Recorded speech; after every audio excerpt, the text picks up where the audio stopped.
Ассалаумағалейкум, құрметті көрермендер, құрметті құс-сүйер қауым. Қалдарыңыз қалай? Сіздермен тағы да мен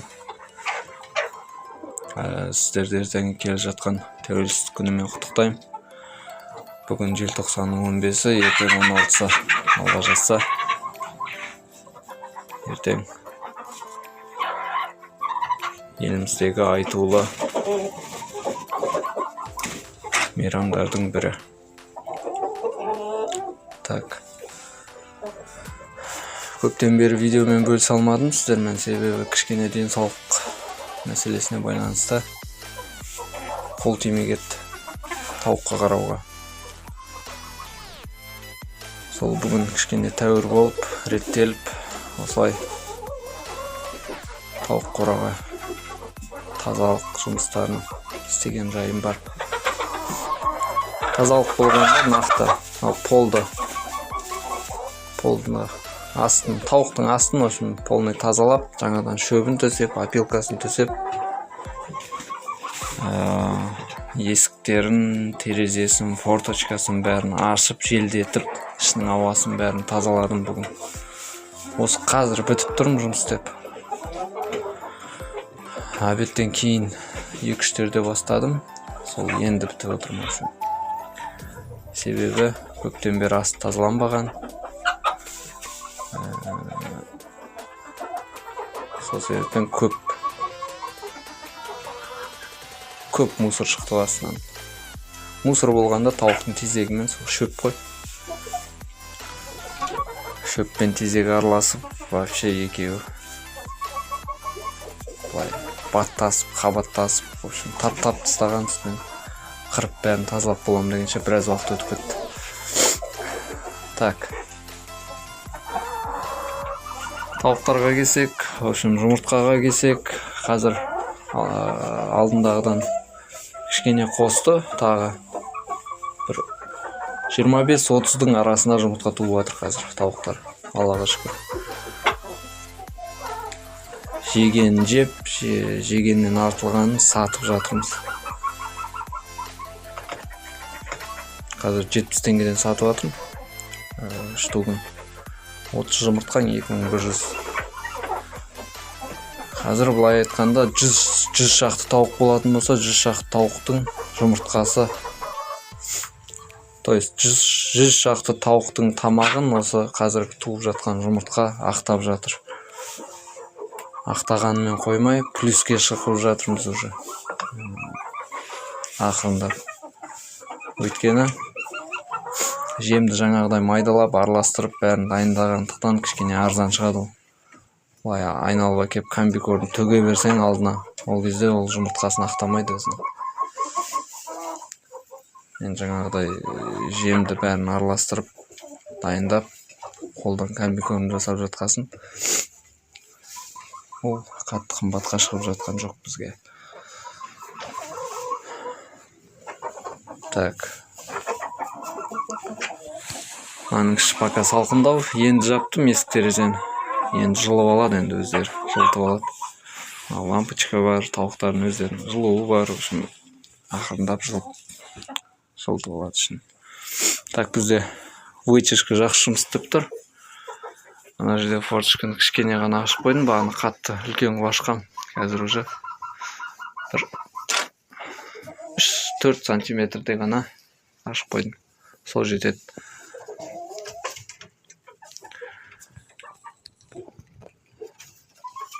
Енді прям қатты ыстықтың қажет жоқ негізі.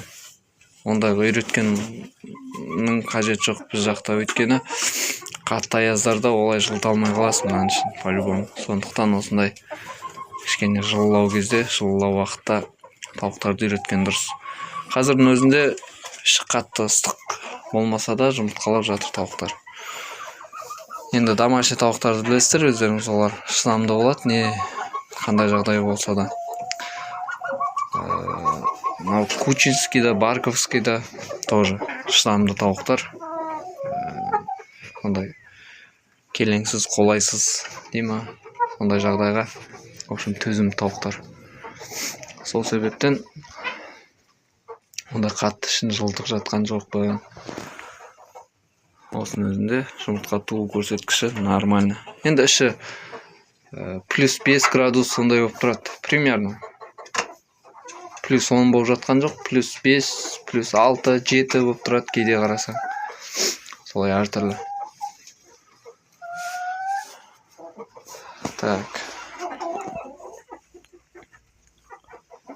Мынау бізде міне балапан мекендер уже айдарларының бәрі қызарып жұмыртқа тууға жақындап жатыр. Енді қазір қарасаң балапандар деген майда болған вообще. Қазір қарасаң уже тауықтармен теңесіп қалды. Үлкендіктер. Мына жерге алдында инфракрасныйдың орнына керамический жылытқыш қойған. Оны алып тастадым бүгін. Себебі инфракрасный лампочканың пайдасы міне астына кеп осылай кептірінеді, жылынады, в общем. Тауықтар сол жағынан жақсы. Жылу төменге қарай ұрады, в общем. Ал ана керамическийда жылу жоғары қарай кетіп қалады. Сондықтан прям оған тауықтар жылынады деп айта алмаймын. Так, мынаның іші негізі кішкене салқындау. Форточканы әлде де азайтамау. Өйткені қатты сквозняк болса тауықтар ауырып қалады. Түшкіреді, мұрнынан су ағады, кәдімгі адам сияқты оларда.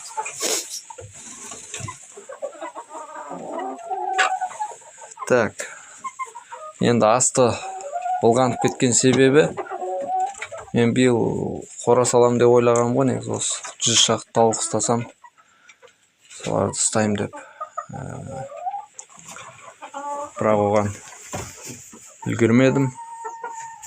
Үшін қора сала алмай қалдым. Сол себептен мына квадратура негізі аз 100 тауыққа. Общий мына жерде 5-те 5 деп алсақ, общий қанша? 25 квадрат қана. Сол себептен асты тез былғанады. Сол себептен астын тазалап осылай шығарып тұру керек анда-санда.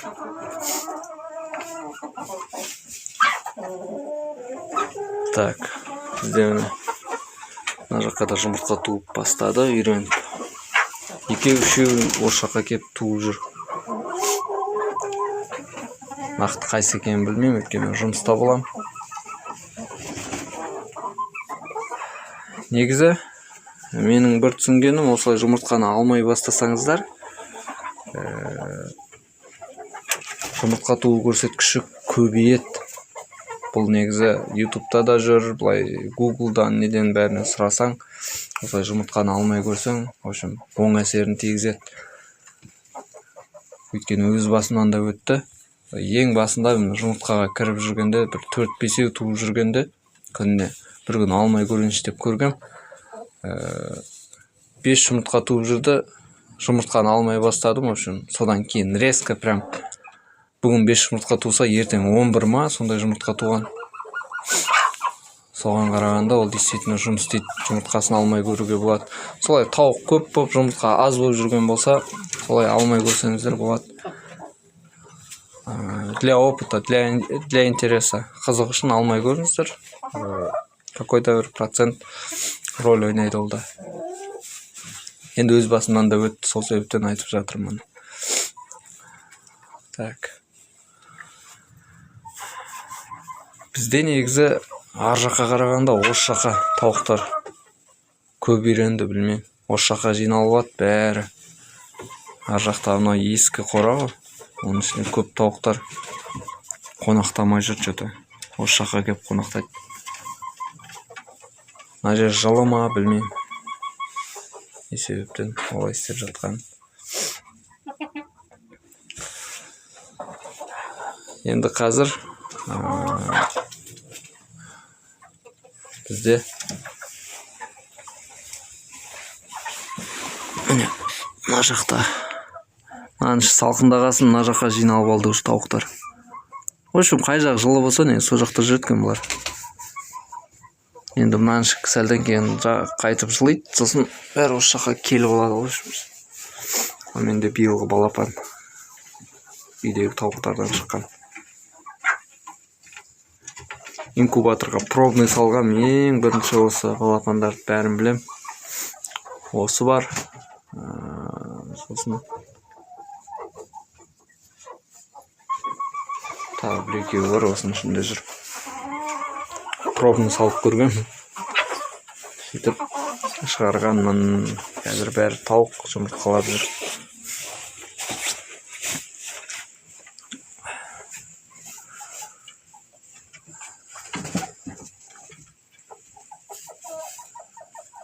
Так, жалпы осындай қызықтар. Осылай демалыста өзімнің демалысымда жүрмін. Осының астын тазалап, осылай жаңартып қойғанның өзі бір демалыс қой мен үшін.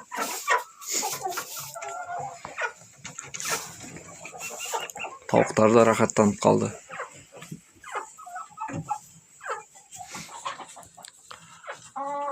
Так. Енді тфай-тфай, Аллаға шүкір. Кішкене өзінің тамақтарын ақтап, тауықтар. Одан натуральный продукт жеп өзіміз. Енді плюс жағын көріп жатырмыз ақырындап. Осыған дейін салдым. Жемін алдым, дәрісін алдым, басқасын алдым, витаминдерін алдым. Соның өтемі ақырындап қайтып жатыр енді өзімізге. Енді прям осы 100 тауықтан бір керемет пайда түседі деп ойламаймын. Аздап пайда түседі. Оның ең басты пайдасы мен үшін ол демалыс. Біріншіден. Екіншіден натуральный жұмыртқа жейсің.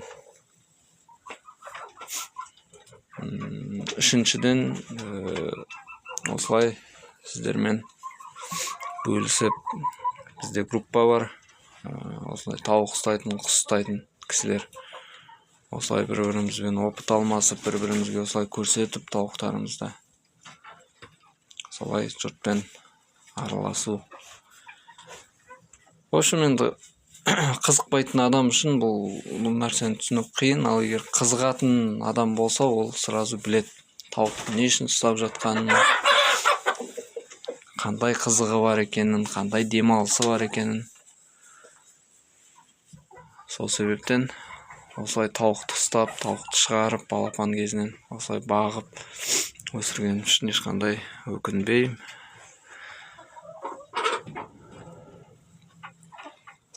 Бұл мен үшін опыт. Сосын бір ой бар өзім. Ертең көктемге қарай емес, даже январь, февраль. Февральдың кезінде мынау инкубаторға жұмыртқа салатын кезде кучинский қоразын бәрін ауыстырам ғой. Сол кезде ойлап отырмын енді өзім. Қолдан осы кучинский мен барковский бар ғой екеуі.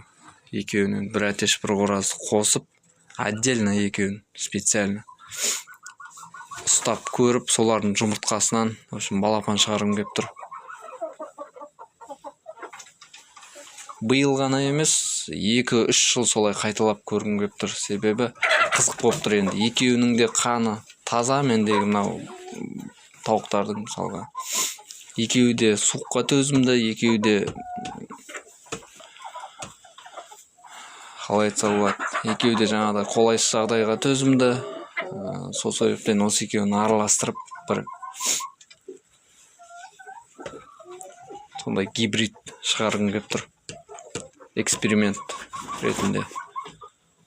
Если нормально болып шығып жатса, в общем,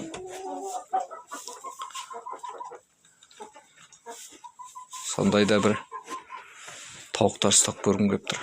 Көреміз енді.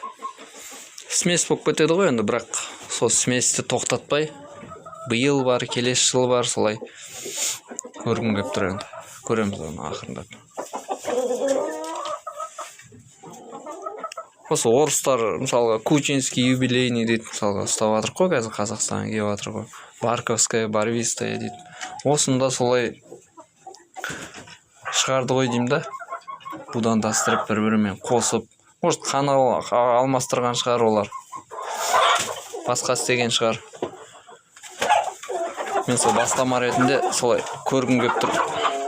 Ой, мынау инфракрасныйдың астына барады да бір-бірін танымай қалып жатыр, солай төбелес мына жерде. Бағанадан бері төбелесіп жатыр, кішкене үйренгенше солай болады енді. Сол айтқым келген сол Россияда мысалға Германияң бар, Украинаң бар, украинский тауықтар, российский тауықтар дейді ғой. Сонда солай шығарып жатыр ғой. Просто бізде именно осы тауық жағын, құс жағын бір зерттеп, осымен айналысатын негізі Қазақстанда институт жоқ ондай. Соны өзім ойлаймын да, бір солай көрсем ба деп қанын араластырып. Алла жазса көреміз енді. Сондай бір ой бар. Может, осылай кішігірім басталып, сосын бір үлкен тірлікке айнала ма кейін. Енді негізгі жұмысым емес қой мына мен қызық үшін ұстап жатырмын, бірақ может болашақта кім біледі, негізгі жұмысым осы болып кете ма. Сол себептен, в общем, сондай ой да бар. Не істеп жатыр бізде? Туайын деп жатыр ма?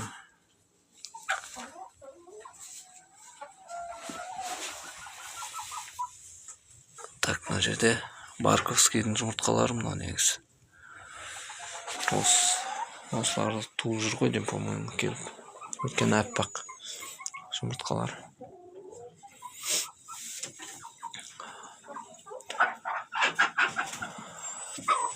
Жалпы осы бізде.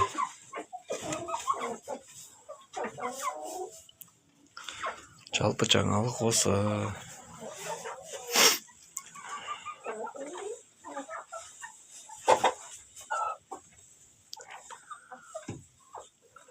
Амандықта кездескенше сау саламатты болыңыздар.